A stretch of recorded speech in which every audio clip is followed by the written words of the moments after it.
What leads a king to his death? Is it pride, an uncontrollable madness? Or is it a plan that no one could see in the beginning? Approximately 2500 years ago, the world was under the threat of a massive power never seen until that day.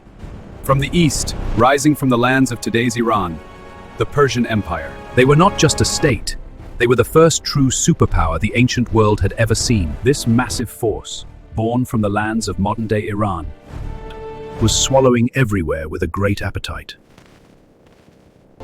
It had conquered everywhere, from India to the gates of Europe. At their head was not a king, but Xerxes, who claimed to be a god.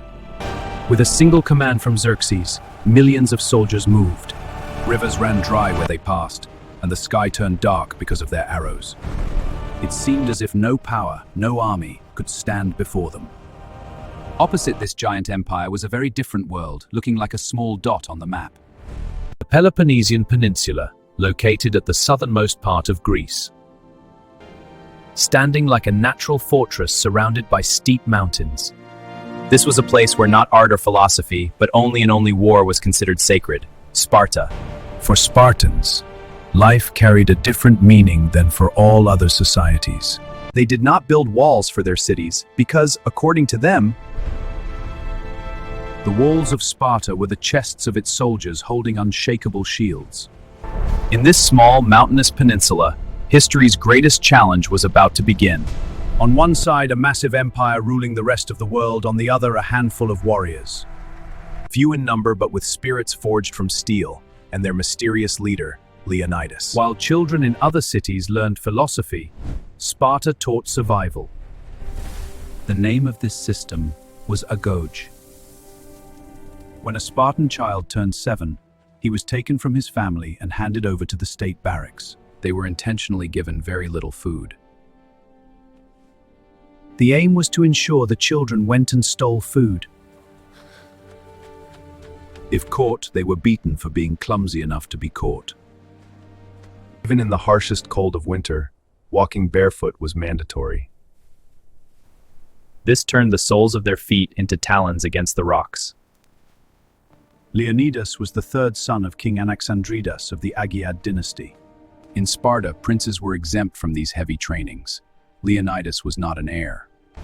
He had to complete the most difficult trainings like an ordinary soldier. Without knowing he would one day be king, he was raised in the most ordinary and harshest conditions. He was not protected in a palace like other kings. He rose through mud, blood, and hunger. That is why his men obeyed him, not just because he was king, but because he was one of them. According to legend, as the final exam of his training, he was left alone in nature. He had only a knife, and there he encountered a massive wolf. When he defeated that wolf, he was no longer just a human, but a legend. He was at the head of an army programmed not to feel fear. What was Xerxes' issue with Leonidas?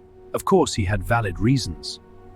Behind bringing millions here lay a reckoning that had been accumulating for decades. 10 years ago, when the Greek-origin peoples living under Persian rule, the Ionians, rebelled for their freedom, Athens had secretly supported them. For the Persians, this was not just a local rebellion, but a handful of barbarians from afar challenging a giant empire. A single whisper was now circulating in the Persian palace: the Greeks must be punished. Darius received an unexpected defeat at the Battle of Marathon. Every dinner he had a servant whisper, "Master, do not forget the Athenians." Darius died before he could take his revenge, but his testament was left to his son Xerxes. For Xerxes, this war was now not just a land conquest, but an opportunity to save his father's honor and prove his own godhood to the world. Xerxes made one last diplomatic move before mobilizing his army. He sent envoys to Greek cities and requested earth and water. In Persian culture, this was the symbol of unconditional surrender. Many cities bowed in fear. However, when the envoys reached Sparta, Leonidas's people gave them the harshest answer in history. They threw the envoys into a well. "Find the earth and water there." This was the moment the diplomacy table was overturned and swords were drawn. For the Persians, Sparta was no longer to be conquered, but erased. Xerxes launched the largest logistical operation history had ever seen to avoid his father's mistake. He had bridges built from ships and mountains dug to open canals. This massive shadow was gliding down from the north. Giving a pitched battle against such an army with a small force would not be wise. Leonidas was also aware of this. To meet this massive power, he chose the most critical point on the map, the Pass of Thermopylae. He intended to rein in that massive shadow, which swallowed the rest of the world. With a will of bronze in that narrow pass where even the sun had difficulty fitting. A narrow strait with steep mountains and the deep Aegean Sea. He took only 300 of his men with him. All were fathers, all had a son left behind, because he knew there would be no return from this journey. They were not going to die, they were going to buy time. Leonidas and his 300 lions, along with a small number of Greek units that came later for support, broke the honor of a giant empire for 2 days in the narrow pass of Thermopylae. Although Xerxes claimed to be God, he was left helpless. Just as Persians thought of retreating, Ephialtes appeared.